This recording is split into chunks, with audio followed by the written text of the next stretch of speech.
Present myself with the topic of white collar crime or organized crime. So white collar crime کی term first time use کی گئی تھی 1939 میں Edwin Sutherland کی جانب سے. ان کا یہ ماننا تھا کہ کرائم جو ہے وہ وائلنس یا اسٹریٹ تک محدود نہیں رہا، بلکہ اب ایسی کلاس بھی کرائم کمٹ کرنے لگ گئی ہے جو سوسائٹی میں ہائی سوشل اسٹیٹس اور ریسپیکٹیبلٹی رکھتی ہے، اور جو مین ریزن ہوتا ہے ان کا کرائم کرنے کے پیچھے وہ زیادہ سے زیادہ پیسہ کمانا، فائنینشیل گین ہوتا ہے. وائٹ کالر کرائم کو نان وائلنٹ کرائم بھی کہا جاتا ہے.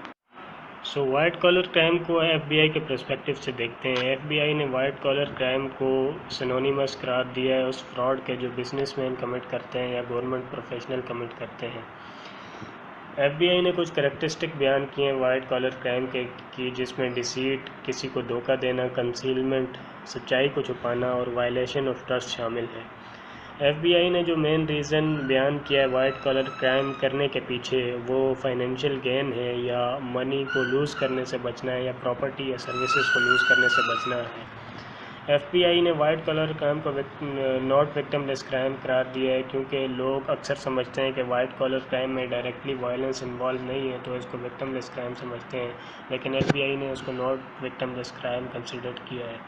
سو کچھ ٹائپ دیکھتے ہیں وائٹ کالر کرائم کی، ایگزامپل اور ٹائپ دیکھتے ہیں وائٹ کالر کرائم کی، جس میں bribery, embezzlement, identity theft, credit card fraud, counterfeiting, cyber crime, larceny, forgery, money laundering اور ہیلتھ کیئر فراڈ شامل ہیں. برائبری، رشوت دینا، اپنا کوئی کام کرنے کے لیے پیسے دینا برائبری کے زمرے میں آتا ہے. امبیزلمنٹ، اگر آپ کے انڈر کسی کمپنی کا اکاؤنٹ ہے اور آپ اس کمپنی کا پیسہ اپنے پرسنل یوز میں لاتے ہیں، اس کو امبیزلمنٹ کہتے ہیں.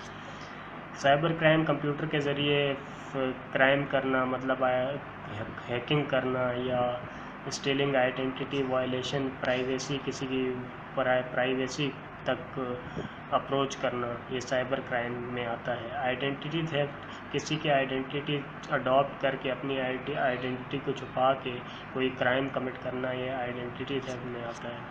منی لانڈرنگ، اللیگل سورس سے جو کمائی ہوئی پیسے ہیں، جو زیادہ سے زیادہ پیسے ہیں جو اللیگل سورس سے کمائے ہوئے ہیں، اس کی سورس کو جو ہے وہ چھپانا منی لانڈرنگ میں آتا ہے. اور سورس کو اس طرح چھپایا جاتا ہے کہ ایک ڈفرینٹ ٹرانزیکشن کے ذریعے وہ ڈفرینٹ بینکس میں پیسے کو گھمایا جاتا ہے. یہ ٹیکس سے زیادہ ٹیکس سے بچنے کے لیے کیا جاتا ہے. فورجری، کسی کے سائن کاپی کر لینا یا فیک ڈاکومنٹ بنانا، فیک، جس طرح ہمارے ادھر فیک بیچلرز کرتے ہیں لوگ، اور پی آئی اے کے کیس میں یہ کافی کچھ سامنے آیا تھا. آرگنائز کرائم، آرگنائز کرائم کو آرگنائز کرائم اس لیے کہا جاتا ہے کیونکہ جو لوگ آرگنائز کرائم میں انوالو ہوتے ہیں وہ ایک پراپرلی آرگنائزڈ وے میں ایک ہیرارکی فالو کرتے ہیں. جس طرح ایک کمپنی اپنے فنکشن ڈیسائیڈ کرتی ہے، اپنے ایک پراپر ہیرارکی فالو کرتی ہے، ایک آرگنائزڈ وے میں ایک باس ہوتا ہے اور اس کے نیچے اسٹاف ہوتا ہے.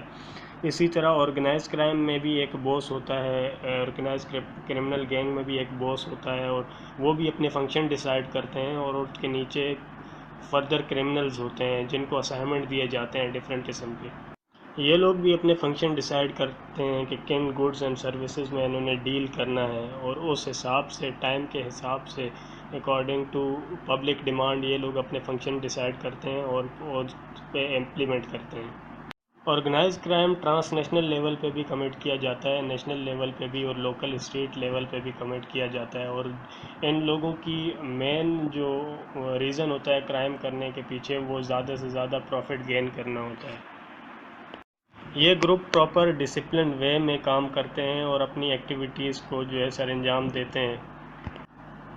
Principal source of income in criminal organization کی یہ لوگ اللیگل گڈ اینڈ سروسز میں ڈیل کرتے ہیں اکارڈنگ ٹو پبلک ڈیمانڈ. یہ لوگ جس طرح ڈرگ سپلائی کرتے ہیں یا پھر الکوہل سپلائی کرتے ہیں یا اللیگل آرمز سمگلنگ کرتے ہیں یا پراسٹیٹیوشن کرتے ہیں، تو یہ اکارڈنگ ٹو پبلک ڈیمانڈ کرتے ہیں یہ لوگ. تو آرگنائز کرائم کو ڈیفائن کرتے ہیں یونائٹڈ نیشن کے پرسپیکٹیو سے. یونائٹڈ نیشن نے آرٹیکل 2A کے انڈر 4 کرائٹیریاز رکھے ہیں آرگنائز کرائم کے، جس میں فرسٹ جو ہے انہوں نے کہا ہے کہ یہ جو گروپ ہوگا، گروپ میں 3 یا 3 سے زیادہ لوگ ہونے چاہیے آرگنائز گروپ میں، اور یہ رینڈملی فارم نہیں ہونا چاہیے. اور دوسرا کرائٹیریا یہ رکھا ہے کہ گروپ ایگزسٹ کرتا ہو، ایک پیریڈ آف ٹائم کے لیے ایگزسٹ کرے، اور تیسرا کرائٹیریا یہ ہے کہ اس نے ایٹ لیسٹ ایک سیریس کرائم کمٹ کیا ہو جو پنشیبل بائی لا ہو، یا کرے جو پنشیبل بائی لا ہو ایٹ لیسٹ 4 ایئر پریزن کے۔ اور یہ لوگ جو آرگنائز کرمنل کرائم کمٹ کرتے ہیں ان کا زیادہ سے زیادہ پیسہ مین موٹیو ہوتا ہے، زیادہ سے زیادہ پیسہ obtain کرنا، ٹھیک ہے، یا اور بھی ان کے کوئی آبجیکٹو ہو سکتے ہیں اکارڈنگ ٹو یونائٹڈ نیشن۔ اگر اوریجن کی بات کریں آرگنائز کرائم کی، تو آرگنائز کرائم کا جو پہلا گینگ ہے یا پہلا گروپ ہے وہ 1800 میں فارمڈ ہوا تھا 40 تھیوز کے نام سے۔ یہ لوگ بہت غریب لوگ تھے اور یہ آئرش امیگرنٹ تھے، اور یہ آئرش امریکن کہلاتے تھے، اور یہ بہت غریب لوگ تھے اور سلمز میں رہتے تھے اور ڈیلی ویجز پہ کام کرتے تھے۔ تو انہوں نے سوچا کہ ہم اپنی غریبی سے نکل کے اپر کلاس کی طرف جائیں، تو انہوں نے ڈیفرنٹ قسم کے اللیگل کام کرنا شروع کر دیے۔ تو ان کا ایک گینگ فارمڈ ہو گیا 40 تھیوز کے نام سے۔ تو یہ کرمنلز، یہ جب گینگ فارمڈ ہو گیا تو ان کرمنلز کو ڈیفرنٹ اسائنمنٹ ملنے لگے، جس طرح ایکسٹورشن ہو گیا، پروسٹیٹیوشن ہو گیا، تو یہ لوگ وہ کام کرتے تھے۔ تو ان کو نیشن وائڈ بہت پاپولیرٹی ملی۔ تو یہ لوگ، ان کا ایک باس تھا ولیم ٹویڈ، اتنی پاپولیرٹی ملی کہ ان کے ایک باس نے الیکشن میں پارٹیسپیٹ کیا اور وہ جیتا بھی، نیو یارک سینٹ میں سینیٹر بنا، اور الٹیمیٹلی ان پہ ولیم ٹویڈ پہ کرپشن کے چارجز لگے اور ان کو جیل جانا پڑا۔